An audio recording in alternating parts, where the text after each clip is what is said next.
How would you like me to reveal 5 things that men definitely want in women, but they would never admit in a million years?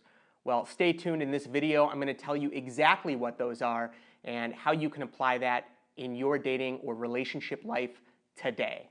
So I'm Jason Silver. I am the dating coach for ambitious women. This is my channel, Attract Great Guys. Every single week, I go deep into male psychology, dating, and relationships on exactly what you can do to attract a healthy, lifelong, committed relationship with a high-quality man of your dreams. So please hit the subscribe button and the little notification bell so you can get notified of all of my weekly trainings. So let's jump right into it. Let's talk about these 5 things. Now, the first, it's kind of counterintuitive thing that men really do want in a woman is they want strong boundaries. And you may be thinking, come on, Jason, do men really want you to put strong boundaries? Doesn't that just come off as being pushy or controlling? But it's actually not the case, because when you really truly value and respect yourself in the same way that you would value and respect the woman that you look up to in this world, someone who you really highly value and respect, that's when a man can start truly respecting you. Because if we don't respect ourselves, how can other people respect us? We train people how to treat us. So it's important that if a man does something that steps over a boundary, for you to be very, very clear, very upfront, and have no fear to establish that boundary, that this is unacceptable. And just to clarify, a boundary is not criticizing or complaining. A boundary is basically saying, if this happens, then I will do this, right? You're not trying to control or change them. You're just letting them know that if they do this, then it's going to have an effect on your own actions. And that's how you establish strong boundaries, and men respect that, because high-value women who truly respect and love themselves are going to have healthy boundaries. I call this putting up the red velvet rope. And when a man sees that there is a red velvet rope put up, obviously there's something valuable behind that red velvet rope, and that makes a man desire you even more. It's healthy, it's helpful for you, and it also spurs more attraction in the man. So healthy boundaries are definitely something that men really look for and want in a woman. The second surprising thing men want from women is for you to be the sexual instigator. Not all the time, not every single time, but basically to know that you have a strong sex drive and you desire them. And that's really important, that if the man is always the one instigating, he might have some insecurities. Does she even want to be with me? So being able to switch it up if he's usually the one instigating, and you being the one who actually instigates sexual contact is really important. And it shows him not only that you have a strong sexual drive also, but that he is wanted.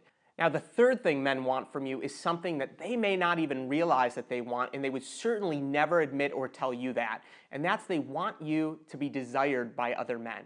Now, obviously, no one, no boyfriend, no husband is going to say, listen, I would love a bunch of other men to be attracted to you. No guy consciously wants that. But unconsciously, when other men desire you and are attracted to you, it's social proof to this man that he is dating or with someone who is socially desirable. And humans, the way that we navigate through the world is through social proof. We look to other people and to society to guide our decision making. Whether you think that you're a nonconformist or not, there's too many decisions for our brain to analyze all of them. So we naturally look to social proof to determine and how to make our own decisions. If there's a bunch of people running at us screaming, we're going to turn and run with them, because obviously there's Godzilla or something chasing. So by you having other men desire you, and that doesn't mean that you go out and flirt with a bunch of guys, that just means that you make sure that you are focused on being your most attractive self. Because being attractive to other men is definitely subconsciously going to spur that inner primal attraction within your man. The fourth thing that men want in women but would never admit is verbal affirmation. Verbal affirmation compliments, words of kindness, telling a man how much you appreciate or the qualities that you like about him. Even if you think that he's so analytical, he's not emotional, he doesn't need any of my gratitude or any of my compliments, again, it's really powerful to have a partner who not only believes in you and trusts you, but really likes you and respects you. And telling that is, and verbalizing that, even if he's not great at verbalizing it, is really important. And one of the best ways that we can help teach our partner or teach someone that we're dating to communicate in that way is by being an example. Sometimes you have to be the change that you want in the world. So by verbally affirming and telling him what you appreciate and love about him, it's a great way for you to not only give him a sense of appreciation and love, which we all need, but also to teach or show him how to return the favor as well. So verbal affirmation, definitely something that men want and need from women. And finally, number 5, emotional connection. And I mentioned this earlier, that you may not think that men are really looking for that emotional connection. It is a human need. And as much as you think that men might be, I mean, if you read some of my comments, there are some women that just think men are low-quality Neanderthals who don't care about anything other than sex. And those women, I don't know who they're dating, but a high-quality, emotionally connected man is going to want and need that emotional connection with a woman. And what that looks like is intimacy and vulnerability. It means being willing to rely on your partner. It means being willing to open up and to share. The other night, my wife and I had some friends over for dinner, and we were talking about what it really means to live one day at a time, or to live as if you might not be around the next day. And so often we just sit there and we take for granted that we're going to see people over and over again, and we don't really think about the fact that the day that we've been given is a blessing.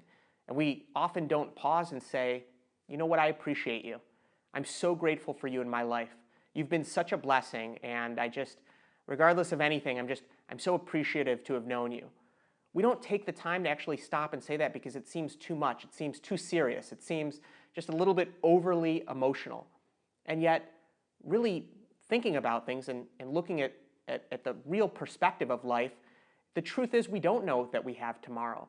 And at the end of our life, we actually do. Very often, people regret not sharing that type of intimate moment and connection with other people. And so I would encourage you to be willing to go there, to pause and to really show some appreciation to the person you're dating, or to share something that maybe you're afraid of and could use some emotional support with. So often I'll be speaking with someone, I'll be talking with a coaching client, and she'll say, you know, I've been with this guy for a year or for months or whatever, and I'm really nervous about this. And I ask her, I say, well, have you spoken to him about this? Have you brought it up? She's like, no, I don't really want to bring it up. I'm just worried about X, Y, Z. I'm like, you are sitting here telling me, if this is a man that you want to spend the rest of your life with, someone that you want you to be your true partner, and you can't even speak with them about this, then is that really the right fit? I mean, if you're not willing to open up and to talk with your partner out of fear of judgment or them not being supportive, then is that really the right fit? And so I would encourage you to be polarizing and be willing to connect with your partner. And if your partner isn't someone who's going to want to connect with you on an emotional level, then is that really the best fit for you? You deserve someone who is willing to do that. And there are men out there who want and need an emotional connection. I promise you that. So I hope you found this video helpful, and I'm curious which male desire have you found to be most true in your dating or relationship life? Let me know in the comments below, and again, please become a subscriber. I'd love to have you part of the crew, and I will see you next week. Thanks again, and be well.